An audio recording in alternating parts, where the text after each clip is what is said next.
მეგობრებო, დღეს ორშაბათია, საკმაოდ საინტერესო კვირაგველი, სადღაც პარასკევს გახდა ცნობილი ამერიკის მნიშვნელოვანი მონაცემები დასაქმების სექტორში და ასევე საშუალო 1 საათ გამომუშავება 1 საათში. ეს მონაცემები მნიშვნელოვნად შემცირდა.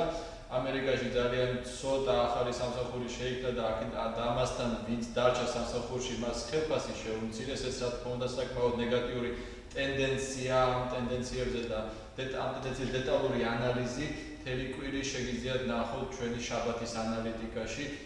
ეს ვიდეო დევს Facebook-ზე.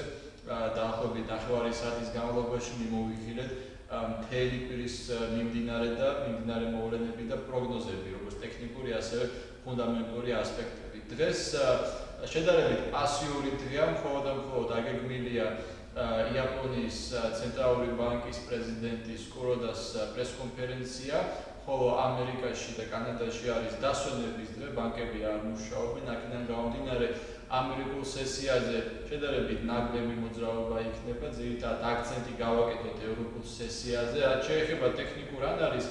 ევრო-დოლარის სავალუტო წყვილი საკმაოდ სტაბილურ მდგომარეობაშია, დასტაბილურდა, მაგრამ ევრო-აზიურ სესიაზე მნიშვნელოვნად გამყარდა ამ ეტაპზე.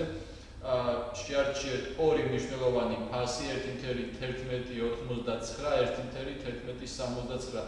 აი ამ ორი ფასის გავრცელის შემთხვევაში შესაძლებელია მივყვეთ ტენდენციებს, მაგრამ მაინც შეგახსენებთ, რომ მოკლევადიან პერსპექტივაში შესაძლოა დოლარი გაუფასოდეს.